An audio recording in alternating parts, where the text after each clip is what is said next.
Hi hello friends, welcome back to Ganvith creation. ನೋಡಿ 3mm ಬೀಡು, small bead use ಮಾಡಿ ಮತ್ತು ಟೆಸಲ್ ರೆಡಿ ಮಾಡಿ ಇಟ್ಕೊಂಡಿದ್ದೀನಿ. ಇದನ್ನು ಯಾವ ರೀತಿ ಹಾಕೋದು ಅಂತ ನಾನು ತೋರಿಸ್ತಾ ಇದ್ದೀನಿ. ಕಾಟನ್ ಥ್ರೆಡ್ಡು ಎರಡೆಡೆ ಎಮ್ಮಿಂಗ್ ಸೂಜಿಗೆ ನಾನು ರೆಡಿ ಮಾಡಿ ಇಟ್ಕೊಂಡಿದ್ದೀನಿ. ಗೋಲ್ಡನ್ ಲೇಸ್ಗೆ ನೀಡಲ್ ಹಾಕಿ ದಾರ ತಂದು ಬಟ್ಟೆಗೆ ಲಾಕ್ ಮಾಡ್ಕೊತಾ ಇದ್ದೀನಿ. ಲಾಕ್ ಮಾಡಿಕೊಂಡು 10 ಬೀಡನ್ನ ನೀಡಲ್ಗೆ ಆ್ಯಡ್ ಮಾಡ್ಕೊಂಡಿದ್ದೀನಿ. ನೋಡಿ 10 ಬೀಡ್ ಆ್ಯಡ್ ಮಾಡ್ಕೊಂಡಿದ್ದೀನಿ ಫ್ರೆಂಡ್ಸ್. 10 ಬೀಡ್ ಆ್ಯಡ್ ಮಾಡಿ ನೆಕ್ಸ್ಟು ಅದ್ರ ಪಕ್ಕದಲ್ಲೇ ಏನು ಬೀಡ್ ಹಾಕಿದ್ದೀವಲ್ಲ ಅದ್ರ ಪಕ್ಕದಲ್ಲೇ ನಾನು ಇನ್ನೊಂದು ಸರಿ ದಾರಾನ ನೀಡಲ್ ಹಾಕಿ ದಾರ ತರ್ತಾಯಿದ್ದೀನಿ. ನೆಕ್ಸ್ಟ್ ನಾವು ಏನು ಬೀಡ್ 10 ಬೀಡ್ ಯೂಸ್ ಮಾಡಿದ್ವಲ್ಲ ಫ್ರೆಂಡ್ಸ್, ಈಗ ಅದ್ರ 5 ಬೀಡ್ ಒಳಗಡೆ ನೀಡಲ್ ಹಾಕಿ ದಾರ ತೆಗಿಬೇಕು. 5 ಬೀಡ್ ನೋಡಿ ನಾನು ನೀಡಲ್ ಹಾಕಿ ದಾರ ತೆಗೆದಿದ್ದೀನಿ. ಮತ್ತು ನಾನು 5 ಬೀಡನ್ನ ಆ್ಯಡ್ ಮಾಡ್ಕೊತಿದ್ದೀನಿ ನೀಡಲ್ಗೆ. 5 ಬೀಡ್ ಆ್ಯಡ್ ಮಾಡಿ ನೆಕ್ಸ್ಟು ಬಟ್ಟೆಗೆ ನೀಡಲ್ ಹಾಕಿ ದಾರ ತೆಗಿರಿ.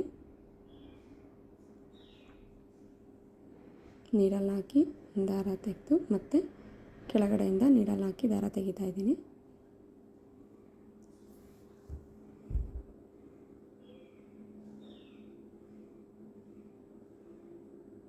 ಮತ್ತು ನಾವು 5 ಬೀಡ್ ಏನು ಆ್ಯಡ್ ಮಾಡಿದ್ವಲ್ಲ ಫ್ರೆಂಡ್ಸ್, ಅದು ಅಷ್ಟಕ್ಕೂ ಸೇರಿಸಿ ಮತ್ತು ನೀಡಲ್ ಹಾಕಿ ದಾರನ ಹೊರಗಡೆ ತೆಗಿರಿ. ಮತ್ತು 5 ಬೀಡ್ ಆ್ಯಡ್ ಮಾಡಬೇಕು ಫ್ರೆಂಡ್ಸ್. ನೋಡಿ 5 ಬೀಡ್ ಆ್ಯಡ್ ಮಾಡ್ಕೊಂಡಿದ್ದೀನಿ. ಮತ್ತು ನಾನು 5 ಬೀಡು ಆ್ಯಡ್ ಮಾಡಿಕೊಂಡು ಮತ್ತು ಬಟ್ಟೆಗೆ ಲಾಕ್ ಮಾಡ್ಕೊತಾ ಇದ್ದೀನಿ ಫ್ರೆಂಡ್ಸ್. ಮತ್ತು ನಾನು 5 ಬೀಡ್ ಏನು ಆ್ಯಡ್ ಮಾಡಿದ್ದೆ ಅದರಲ್ಲಿ ನೀಡಲ್ ಹಾಕಿ ದಾರನ ಹೊರಗಡೆ ತೆಗಿತಾ ಇದ್ದೀನಿ. ಮತ್ತು ಟೆಸಲ್ ಏನು ರೆಡಿ ಮಾಡ್ಕೊಂಡಿದ್ದೀನಲ್ಲ ಅದನ್ನು ಆ್ಯಡ್ ಮಾಡ್ಕೊತಾ ಇದ್ದೀನಿ. ನೀಡಲ್ ಹಾಕಿ ದಾರನ ಪೋಣಿಸ್ಕೊಂಡು ಲಾಸ್ಟಿಗೆ ನಾವು ಫಸ್ಟ್ ಏನು 5 ಬೀಡ್ ಆ್ಯಡ್ ಮಾಡಿದ್ವಲ್ಲ ಫ್ರೆಂಡ್ಸ್, ಅದಕ್ಕೆ ನೀಡಲ್ ಹಾಕಿ ಮತ್ತು ದಾರನ ಹೊರಗೆ ತೆಗೆದು ಬಟ್ಟೆಗೆ ಲಾಕ್ ಮಾಡ್ಕೊತಾ ಇದ್ದೀನಿ. ನೋಡಿ ಈ ರೀತಿ ಬಟ್ಟೆಗೆ ಒಂದು 2 to 3 ಟೈಮ್ಸ್ ಈ ರೀತಿ ಲಾಕ್ ಮಾಡ್ಕೊಳ್ಳಿ.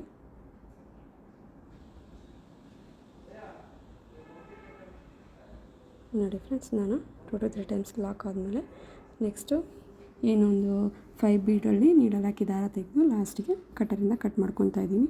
ನೋಡಿ ಫೈನಲ್ ಲುಕ್ ಈ ರೀತಿ ಬಂದಿದೆ ಫ್ರೆಂಡ್ಸ್. ಈ ವಿಡಿಯೋ ಇಷ್ಟ ಆದರೆ ಪ್ಲೀಸ್ ಕಮೆಂಟ್ ಮೂಲಕ ತಿಳಿಸಿ. Thank you friends, bye.